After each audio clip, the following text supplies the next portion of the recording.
right. Thank you, everybody, for joining us today for our first session in a series of virtual webinars on Cyber Infrastructure 101. Just a couple of quick notes before we dive into content. Today's webinar is being recorded, as you just heard, if you were here 30 seconds ago when we started it, and it will be made available on our MSCC YouTube playlist so that you can engage with that recording after today. There will be discussion at the end. We will stop the recording for that so that we can have an open discussion. So what ends up on YouTube will just be the part in this first half of the session before that discussion. And so otherwise, please mute your microphone unless you are actively speaking. We've got some folks here who might mute you if we notice that there's any noise coming in. Please don't take offense to that, and just know that it's to help with the quality of the recording and so that other participants can hear us. And a quick acknowledgement to our NSF funding. We've got two different grants that fund MSCC efforts from the National Science Foundation, and one of these in particular supports a lot of our community programming like this series. And again, today is just the first in a series of sessions. We'll be demystifying cyber infrastructure plans and then diving deeper into components that would help you at a campus develop your own cyber infrastructure plan, or CI plan for short. So the next session on March 14th, we'll dig into what exactly is cyber infrastructure, more than what we covered today, and also discuss how to identify CI plan stakeholders. Registration for that is live now, so you can sign up for that series and also look out for our email notifications there. After that, we'll dive in April into what goes into a CI plan, and in May, more on the logistical aspects of developing a CI plan, engaging stakeholders, and putting one together. And in the summer, we're hoping to have a workshop on grant writing that will take what we've discussed in this series and help you take work on a CI plan further with pursuing funding. Some funding options require a CI plan, as we'll discuss later today. So for today's agenda, we're just going to give kind of an overview, demystifying some of this terminology and giving you an idea of what a CI plan is before we dig in later sessions. We'll talk about what cyber infrastructure is and what a cyber infrastructure plan is, what it is not, who is it for, meaning your stakeholders, why you need one, and then we'll go into a little more detail on what it contains and provide some examples and talk about how you would start developing a CI plan. There are some additional resources we'll link to, including examples of CI plans that you can check out on your own, and then we'll have that second half of the session for questions and discussion. And I'd like you to join me today in welcoming our speakers. I myself am Lauren Michael. I'm the Assistant Director for CI Facilitation for MSCC. I've been working with the organization for several months, and I'm on full-time now more recently. I'm joined by Bobby Clark. Bobby, would you like to introduce yourself real quick? You are muted. It would be really nice if you don't mute. So my name is Bobby Clark. I work with Clemson University. I've been with MSCC from the beginning in the conceptions, but well beyond 2018. And I work in my CCIT is my internal computing environment at Clemson. So I do procurement and vendor management there. And I've been in IT for about 33 years. And you're a member of the MSCC Consortium Leadership Council. I am a member of the MSCC's Leadership Council, CLC, and so is Leah, who is up next. Well, good afternoon and or morning, depending on where you are in this country. I am Leah Kraus. I have the pleasure of serving as the Chief Information Officer at North Carolina Central University in Durham, North Carolina. I am also a member of the MSCC CLC. And for those of you who are wondering, MSCC, it's across the header of the PowerPoint presentation. So we will try to keep our jargon to a minimum. I'm going to share a little bit today about our journey into CI plan development as an HBCU, and hopefully getting you to be excited about creating one yourself. All right. And with that, we'll jump to our first quick poll. At each of these sessions, we'll give you a quick poll through Zoom to participate in. You should see that popping up on your screen right now, and we'll repeat this poll at the end. But go ahead and fill that out. All right, well, the first question was, just to review real quick, I know what a CI plan is. It looks like 62% say yes, 23% say no, and 15% are not sure. We're hoping to change that, which is why we'll repeat the poll at the end. And it's completely wonderful that we've got folks coming in who haven't heard about CI plans before. I think you'll hear from our speakers that there was a time when they hadn't heard about it. There's certainly a time not too long ago when I hadn't heard about a CI plan. The next question is, I need a CI plan. 54% say yes, 31% say no, 15% say not sure.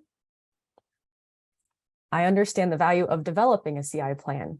69% say yes, 23% say no, 8% are not sure. And the last question was, I have or am in the process of working on a CI plan. 38% said yes, 54% said no, and 8% said not sure. So hopefully we'll be able to help those of you joining us to learn more about what these are and how you can develop one so that you can decide for yourself whether to start working on a CI plan.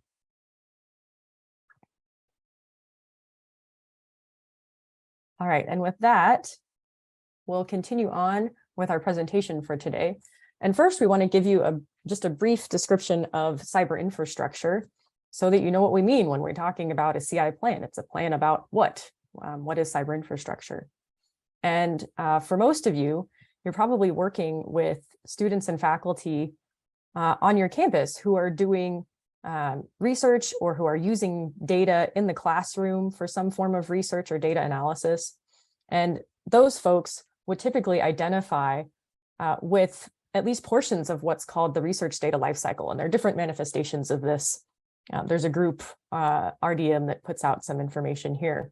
But basically, if you start with the sort of orange plan area, after developing a researcher plan, researchers or students need to collect or generate data that may need to be processed before it can be analyzed. And depending on the project, some data or results may need to be organized to preserve them for sharing or future resource or reuse. And these steps in the research process result in requirements for IT resources beyond those typically need for administrative or HR, enterprise IT resources. While some data-intensive projects are easily managed by the researcher or student via access to just Wi-Fi, laptops, open source software that they can support and find themselves, other projects require or could be significantly advanced by access to additional resources, either within the campus or provided externally. For example, local or external network capacity to support large downloads and long-range collaboration, local or cloud-based systems for storing and managing access to data, whether for open source projects or those requiring security for sensitive data. Some projects require research software beyond basic programming languages to include domain or task-specific applications that may come with licensing or fees. Some analyses or larger data sets require beyond laptop computing capacity that can be made available with easy-to-use interfaces for data analysis. And solutions here include commercial and local cloud options, as well as nationally available services. And just as researchers may rely on external data sets, they may wish to publish their data to repositories or archive it for grant requirements and reuse. And there are a variety of nationally funded cyber infrastructure services for researchers and their campuses. But cyber infrastructure also includes human resources, sometimes local human resources, and training to help researchers and educators find and implement various cyber infrastructure resources and to operate some that have to be executed at the campus, like local networks. And so that's what we're talking about with CI plans. I'm going to hand it off now, mostly to Leah and Bobby, to talk more about CI plans. Thanks, Lauren. And that's a great overview. And even today, that still is overwhelming to me, knowing where we are on our CI journey. So let me kind of help you take a step back, because that's the goal, right? Is to facilitate our researchers and our educators doing what they need to do by utilizing technology. That's the nut of it, right? That's the end game. But another plan, right? We just don't have time for more plans. So how can we simplify what this is? So I will tell you, my first thing when I saw CI plan and I saw cyber anything, I thought it was yet another cybersecurity plan. So first, that was my mistake. And then as I learned a bit more about it, I realized that it's these components broken down like this, which we'll do more in future workshops and more in future webinars. But when you look at this, you already know all these things. The pieces that might be missing are around that research, education, outreach, but you, and if you're a faculty researcher, you know what your IT org has and what they have to offer. And if you're in IT, you know what you have and what you have to offer. Then comes the scary part. What are the gaps in that, right? So none of us want to show off. All of us want to show off. No of us want to show those gaps. So how do you get to a point where that is something that you're comfortable with? And for me, it was an interesting internal struggle, if you will, because I'm very, very proud of the work that this IT organization does at NCCU. But what I realized was that by identifying those gaps, there were opportunities for funding to mitigate those gaps. And what we want you all to do through these discussions is to get really excited about what a CI plan is and what it can do. So what it is, and it's there in front of you, your current state, the near term, what are those gaps that we mentioned? And then future, what do you want to see happening for your researchers, which again, you'll get from some of those conversations. And then how are you going to sustain that? Diagrams, etc. It's not a dissertation. It's a very simple document. And I say simple, but it really is once you start to understand it. So that's what a CI plan is. Let's talk a little bit next about what a CI plan isn't. It's not a cybersecurity plan. You do need one of those, but the CI plan is separate from a cybersecurity plan. It's not a risk management plan. It's not, again, talking about the CC versus CC star, right? This is your approach into getting some of that NSF money from the CC star funds. It is not a CIS controls document. CI is not CIS. So again, we're throwing all these acronyms at you, but what it is if you think about it, that the basis of it is how is your technology supporting the teaching and research on your campus? And what is it that your aspirations are, and what's the gap in those aspirations? It's not an audit plan, which many of us have been through. So Bobby, I'll hand it off to you to talk a little bit more. Thanks, Leah. So we're going to repeat a couple of things here just to get to the point of what this document is and why you need it. So let's talk about why you need it. It's a strategic planning document. And even if you don't think you need it for your whatever research you might have, maybe you don't think you have research. Are you sure? Ask your faculty to see what they're doing, because sometimes that activity is research, even in the classroom, even non-STEM, and some of the other non-STEM related topics and areas can have research kinds of goals that your CI plan can be a great assist for. And the other thing to keep in mind is, despite the fact that we're talking a lot about research and support, there are a lot of ways that a CI plan can help you improve your learning environment, making it more available, more capable, and more reliable for your users of all types of educational activity. So whether you're doing anything from off-campus computing to downloading data sets, or just relying upon your network to be there when you need it for whatever kind of conversations or activities you have, CI plans can help you make those things be better and improve them. Go to the next slide. So the other thing that a CI plan makes you do is identify who your stakeholders are. So when I say stakeholders, I mean it quite literally of the word and how it's defined. Who are the people that get benefit from this kind of activity? So it makes you show where those stakeholders are and where your funders are, and make sure your institution understands what you have and how it supports your campus programs. It shows your stakeholders that you've thought through this in a sustainable way and that your infrastructure has a plan toward the future. It also lets your organization understand that you have how your local resources integrate both regionally and nationally. And because we're in a connected world now, understanding those relationships to your educational activities is very important. Next slide. Funding is a way that this gets solved. And many of the organizations that provide funding to educational institutions require you to have this kind of plan in place before you can step forward and offer a proposal. So this is the first step to becoming capable of identifying those gaps and addressing them through some of the funding organizations. What you want to do in a CI plan is have the kinds of conversations with your people who are affected, so you know what those gaps are and you know what kind of funding opportunities will make the most benefit for you. Next slide, please. So let's talk about a couple of terminologies. And we've already said these again, but we're kind of repeating them just to make sure that you get the going. And don't worry about that. When I first saw this, I was just as overwhelmed as probably some of you are about some of these terms. But they're common terms and you really need to understand them in order to move forward in what CI planning and also eventually your own proposals.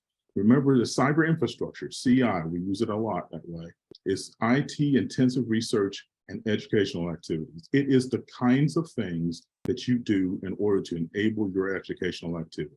So when people say broadband to you, that's one component of CI. The rest of it, how things work, how things are managed, the actual equipment, the people who help you with it, that's the cyber infrastructure, the entire piece. The science driver, which is an NSF term, National Science Foundation, is about identifying the research and educational uses that you have for your for the activity you have. So this is how NSF identifies how your activity will help you in your particular areas. So those are the arguments you have for why this activity will help your students learn and help your faculty improve their research. There is a broader impacts kind of conversation that's always talked about when NSF projects. It talks about 9 very specific areas, and they deal with diversity and workforce and all kinds of other items. We'll go into more detail on some of those things later. But there are a common set of conversations that we have about how you can affect your area or your immediate users with your particular proposal. And if you write a proposal to NSF, they're going to want to see those broader impacts mentioned. And then beyond the NSF criteria, I'm going to again remind you always that yes, your research is directly affected by this, but it also improves your digital learning environments. You improving your network makes everybody more capable in your institution. Next slide. So let's talk about again, and we have mentioned this before, but we're going to hit it again over and over, what the CI plan and what it contains. The segments in the current CI are strategy, current state, your gaps and initiatives, and then how you advance those in the research and educational programs. It should contain things like your data privacy policies and practices. It's identifying your federation, how you group things together. It talks about your networking, maybe even a statement about how you're moving things from IV6 to IV4, those kinds of concerns, and then your regional network. And then you also want to be sure to talk about computing and storage support and your infrastructure monitoring. Those things will probably point to you very, not surprisingly, weak points in your plan. And that's a good thing, because that means you can identify the kinds of funding you need to help themselves. And of course, cybersecurity is also included as well. But again, it's not a plan for that. It's only a stating the current setup. Cyber plans are usually 2 to 4 pages in most cases. We're not talking long documents, but they do require you to have that outside conversation with your stakeholders so that you can identify who the resources and the support needs you have on your campus. And I believe I'm giving it back to Leah. Thank you, Bobby. So we've just pulled a couple of examples to show you how some of these pieces are represented in a CI plan. And there are more examples of CI plans linked later on. But in terms of capturing strategy, a number of CI plans, they might be formatted or arranged differently, but it can be good to spell those out. And this example really does spell out some specific goals reflecting overall strategy. And you'll see in some of these, there's some terminology that may be unfamiliar to you. We will end up talking about some of those a little bit later too. For example, A science demilitarized zone is just a separate firewall or separate network to segment traffic that you know is for research and data intensive education activities, separate, say, from your administrative IT that obviously needs a more secure environment and network. This one refers also to a data transfer node. But this example is from Franklin and Marshall, a small liberal arts college that we link to the full plan later. You can see that they also want to enhance compute resources, provide access to external infrastructure, and then they've got a statement here also about working on their cybersecurity as part of their overall strategy. And then in capturing your current state, some of this can be numbers that you already have, you already know, that reflect things like your local network and how it's connected regionally or nationally. If you've got any computing or data storage resources that are operated by the campus, you can list them here. A number of campuses may not even have those, but this one lists some of those examples, including membership in an identity federation service. So there are ways to capture that sort of stuff, and you can do it succinctly in a bullet form like this. And there are other examples from NCCU, so we'll let Leah discuss that one. Yeah, thank you. So we participated in a CC Star grant, planning grant. And the beauty of a CC Star planning grant from NSF is that it is there to help you write your CI plan. So we did go through the process of working with our stakeholders, et cetera. And I talked about, everyone wants to have an A or 100 on their paper, but the point of the CI plan is to identify your gaps. So then you can go after funding to mitigate those gaps. So this is you're seeing the gaps from North Carolina Central University. We had very outdated storage on-prem, and we tried to utilize things like AWS, but quite frankly, it was complicated for our researchers, and we didn't have the dedicated staff to help our researchers utilize things like storage in the cloud. So that was a barrier for some of our researchers. And I will say, they were using what we decided to call a football, and many of you may know that, which is a hard drive. We're in Durham, North Carolina. There's a research triangle down the street. RTI is down the street from us, and we had researchers literally driving hard drives to RTI. They were doing collaboration on health disparities work. We don't want data being transferred in a Ford Taurus. So I don't know that that's what they drove, but then we had a lack of HPC on our campus. Again, the same thing. Our server infrastructure, our storage infrastructure, 7 years old, outdated. Then finally, things like RStudio, Jupyter Notebooks, on-demand resources, this is where the teaching part, for those of us that have a focus on teaching and a focus on research, our students didn't have access to things like this. Many of our students were still coming to the buildings to do some of this work. We did have some VM virtualization, but that doesn't give the Linux environment. That doesn't give the RStudio environment that many of our students and faculty, teachers, and researchers need. So these were our gaps. If you want to go ahead into the next slide. So how did we get there, right? So we talked about these were the gaps that we identified. How did we get there to do this? And I mentioned that this was part of a grant. So we did have a partnership through the CC Star grant was North Carolina Central University, Duke University, Davidson College, and our REN, Research and Education Network, in MCNC, which in North Carolina, we're very fortunate to have that.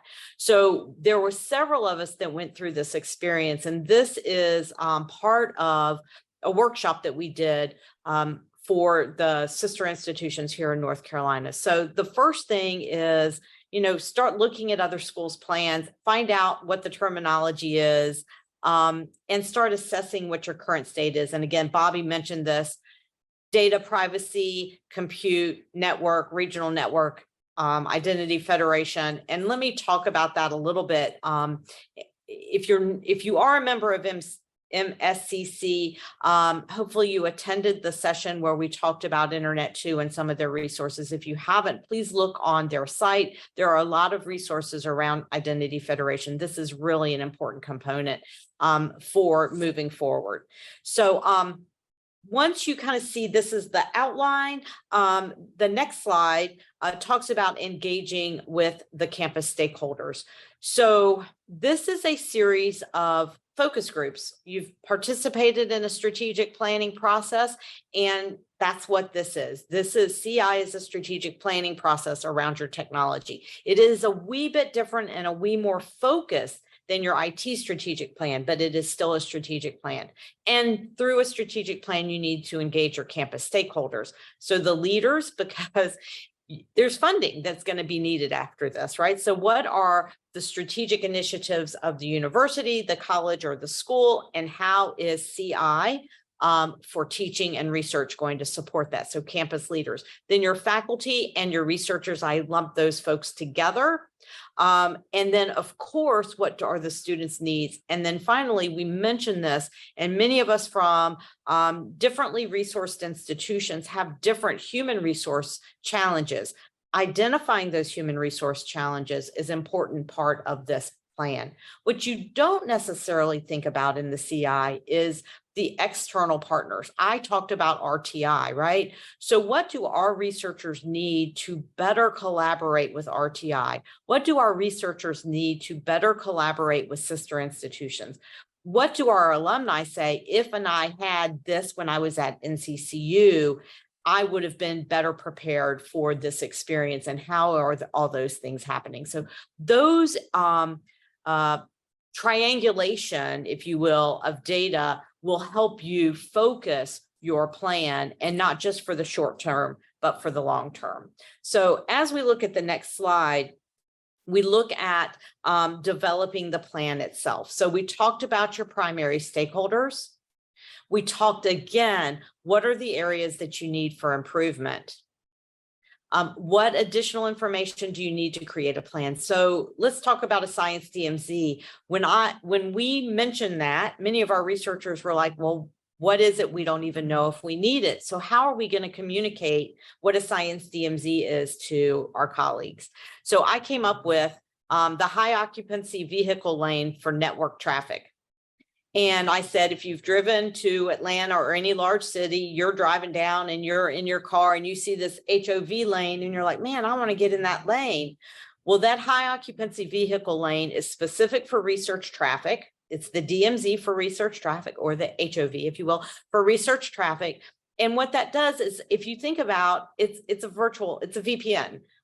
It's a VPN for research, but it doesn't go through all the firewall pieces. So again, I didn't know what that was, and I had to come up with my own way of explaining it so I could help researchers who just know what they need, but they don't know how to explain it. So what are the things that you need as a CIO or a researcher to make sure that the plan is succinct, but also is getting the point across of your needs? And then how can you get your plan reviewed so that it's not you working in a vacuum? And I'm really excited that MSCC is going to have some offerings around that as well coming up. So stay tuned. There's a lot of stay tuned on this. This is kind of like, it's a journey. And then what partners do you have? I talked about our partnership here. We're very fortunate in North Carolina with sister institutions and others, but all of you regionally have those partnerships, and we are here to be your partners as part of MSCC. So if you don't feel connected regionally, locally, you're now connected nationally through MSCC. And Bobby, why don't you talk a little bit about other resources? Sure. So one of the things that we wanted to do was to make sure you had a variety of example plans to look at, to sort of see what we're talking about. How did they describe their own needs? There are many institutions on this list that you see right here. They range all the way from a couple of thousand students to 20 or 30,000 students. All of them had to go through the same process, which is really describing your current state, looking at your gaps, identifying and finding those researchers so you can have that conversation with them, and then making sure you have a plan for what the future looks like. That is what a CI plan does. So you can see the many examples here, and some of these institutions have been very gracious about letting other people look at their plans so that you can get the example of what you need to do. I would submit to you that even beyond the goal of creating the requirements to put in proposals to NSF, doing this kind of planning and strategy looking is helpful to you to understand where you're going. Understanding where you're going means you know how to make the steps to get there. And so looking at these plans helps you do that. And I'll turn it back over to Lauren. All right. Thank you, Bobby and Leah. Again, this was just our first session in a series. We'll be jumping soon to Q&A discussion with the group. But before we do that, just a reminder that we've got these other topics coming up. Emily, I think, can drop in the link to the registration for the next session in March. So be sure to catch us there. And if you know of folks who couldn't make it today, please remember also that we'll be posting these on YouTube under the Internet to YouTube account and promoting today's recording through email as well. But it looks like that registration link is up in the chat. And we'll do one last quick poll before we go to the discussion. I wanted to leave you here also with the contact information of our speakers today, myself, Bobby, and Leah, if you'd like to get in touch with us. And so check that out while you also complete our second and last poll before we jump to group discussion. And again, your participation in these polls is anonymous. We'll just be showing the summarized data after you participate. And we're basically asking the same questions to see how much we've moved the needle for you in this presentation. So Emily, I think you could go ahead and show the results. And I'll review those. So our first question was, I know what a CI plan is. And it looks like 100% of our responses to the poll now say yes. Second question, I need a CI plan. We're up to 77% yes, 8% no, 15% not sure. Question number 3 was, I understand the value of developing a CI plan. 92% say yes, 8% are not sure. And the last question, I am now interested in learning more about developing a CI plan in a future session. 100% said yes. So it looks like hopefully we've been very successful at describing to you what it is, and at least piqued a lot of interest in how you develop one and further information about what it contains and why you need it, which is great because that's what we'll be covering in the following sessions.